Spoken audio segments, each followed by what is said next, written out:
الحمد لله وحده والصلاة والسلام على من لا نبي بعده أما بعد فقد قال الله تبارك وتعالى في القرآن المجيد والفرقان الحميد بعد أعوذ بالله من الشيطان الرجيم بسم الله الرحمن الرحيم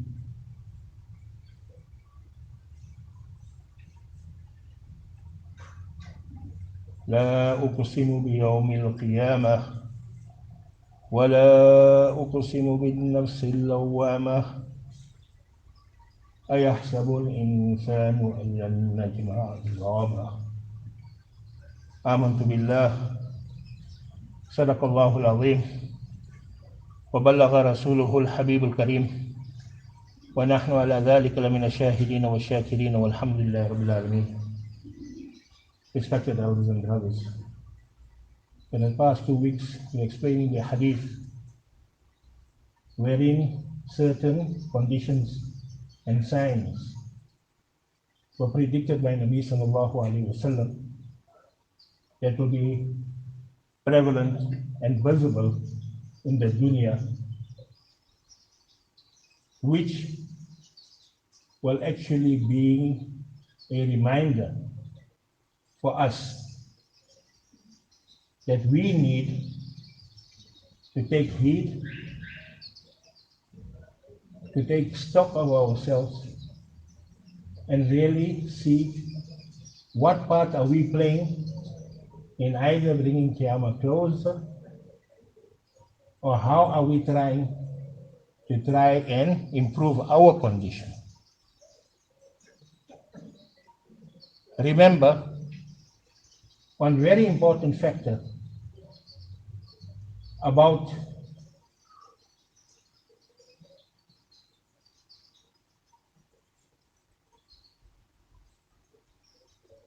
signs of the Akhirah,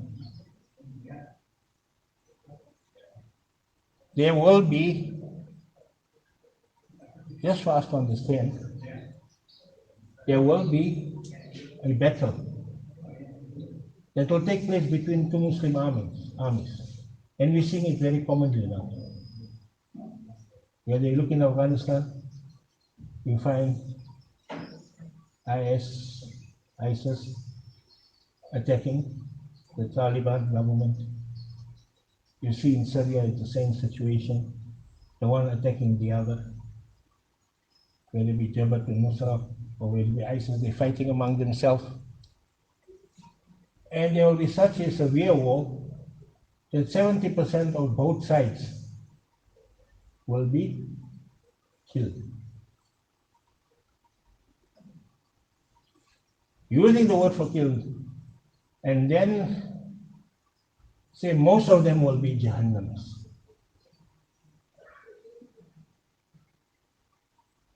Sahaba asked why.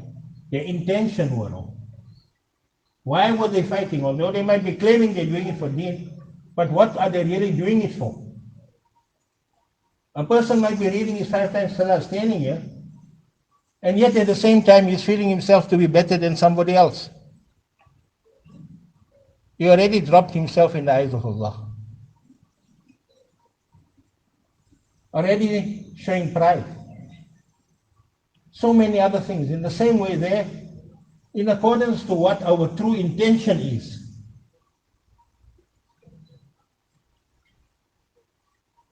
And then the question was asked in one hadith, O Nabi of Allah, what about those that were sincere?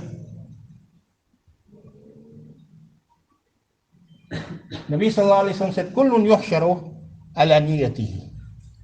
On the day of Qiyamah, they will come in front of Allah.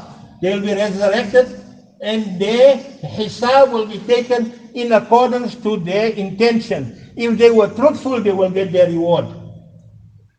And if they had ulterior motives, they will be punished. Every individual will be on a separate basis. So in the same way, things might be happen collectively. We have to try and see that we correct ourselves. And therefore, Mufti Shafi, Rahimahullah, the first Muslim, the Mufti Azam of Pakistan, and the father, he was before that the Mufti Azam in India too. And he was the father of Mufti Taqi Usmani, Chief Justice Taqi Usmani, the great scholar of Islam. He mentioned that he heard one of our great scholars say that we should remember a community is made up of individuals. And the change of the community cannot come collectively. Every individual will have to play his part for any change to come about. Because if it is collective, what will be the condition? Everybody will be waiting for the next. Now he'll do it, it's okay, I can relax. And nothing gets done. And therefore he mentioned the greatest lesson for you. And many a times when things go wrong, we have it's because of him. He says, this pointing of yours is your answer. He is one. Look how much of nonsense you did. Check yourself thrice as much as you sing somebody else. Then you will find change come. Do your bit. If one person does what is needed, that much of wrong is gone. And with others seeing him will be encouragement. And in such a way things can come right.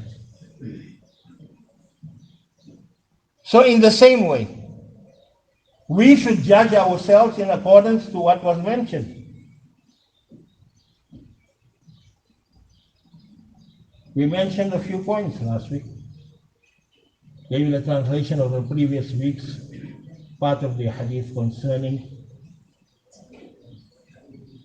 that wealth which was accumulated in a manner where there was no real battle, and those places surrendered, and the money, which is known as the khums, what to do with it Islamically, and how it has become a government institute now, where the government thinks they've got control and they can use it, which in reality it's supposed to be for the Saadat, for the poor. They are the ones that are in charge of it. And also mention amana, that there is trust bestowed upon somebody. Their trust no more remains a trust. It becomes the means of gaining booty, as we will say. The word maghnam is used. When we think via this, we can accumulate a lot.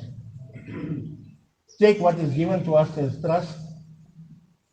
And one example that comes to mind, which unfortunately many Islamic institutes are doing. They take their money, put it into investment, right? Knowing they're going to get haram from it, interest-orientated money. Then they take that money and then invest it in another account which they call the interest account, and accrue interest upon interest, and then say, no, we're going to give this out to those without any good intention. But your intention is to get more money, or for something which you are not allowed to have, and then when you give out, you think you're doing somebody any good. That thought in itself is destruction.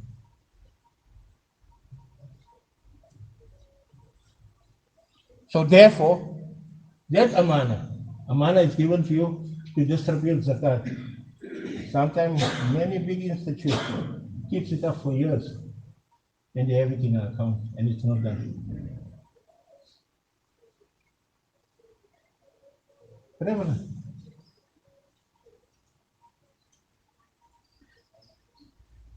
Just one example to mention on it. Time is not there, so I'll explain. We are fortunate to have studied in an institute It was a practical example of Islam. Muhammad Yusuf Banuri, rahimahullah, was a very great scholar of Islam. And he was such an individual that the madrasa was run on such principles. Firstly, to inform all, where we studied, there was no fees.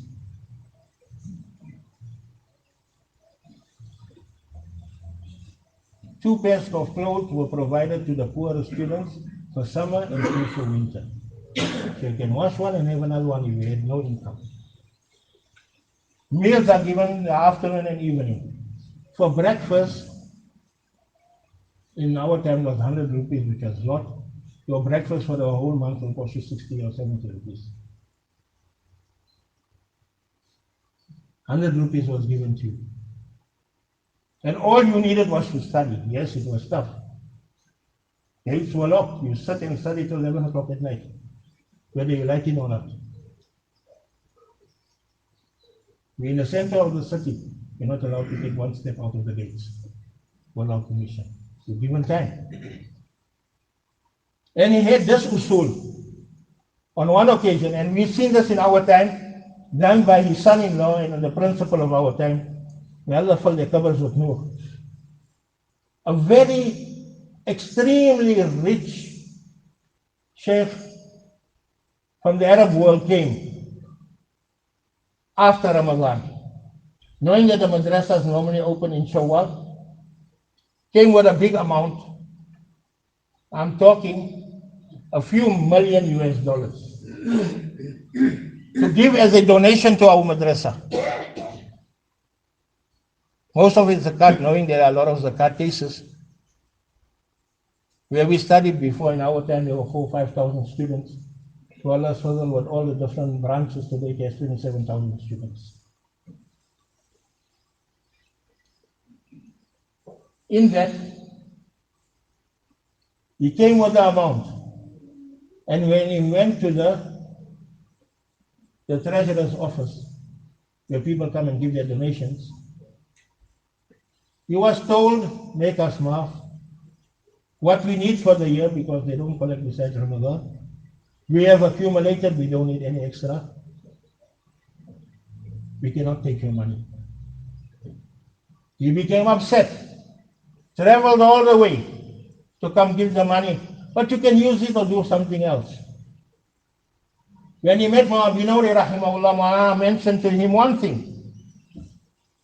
My duty is to see to the students, not to look after your zakat.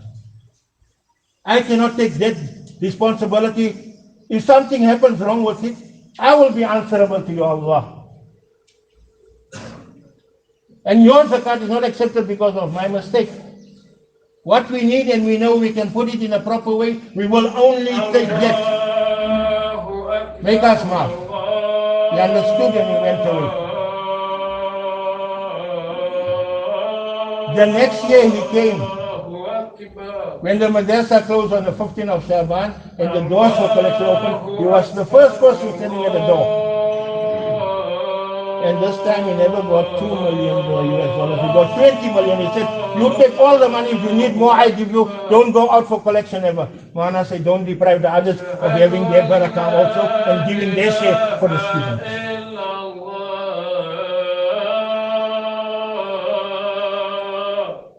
هؤلاء آبائي فجعني بمثلهم. These are our elders. Show me an example like that.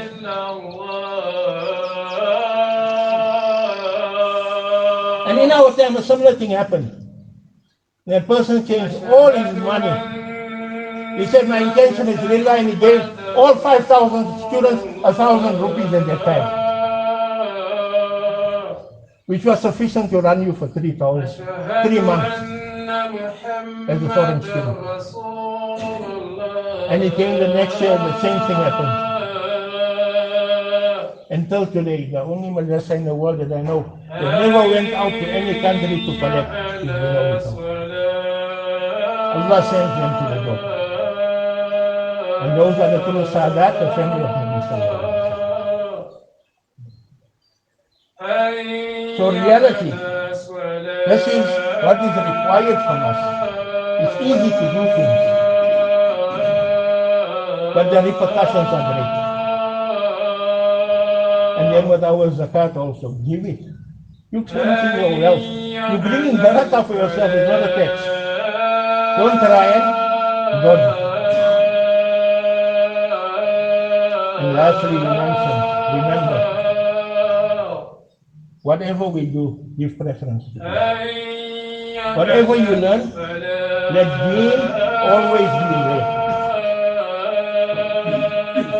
Being a doctor is not against deen, but doing your things in accordance to deen. You will get the reward for whatever you do too. That is all. Learn not with ulterior motives, but for the benefit of him. May Allah subhanahu wa ta'ala give us a true understanding. May Allah subhanahu wa ta'ala make me understand that how can we play our part, that we are not directly involved in these things so far that has been mentioned. And may Allah subhanahu wa ta'ala save the ummah from all difficulties and hardship. You know, I spoke last week about the earthquakes. And in this week, 7 different countries were hit by earthquakes and 5 different countries by cyclones and hurricanes in 1 week. Think about it. Where are we going in this direction? Allah save us from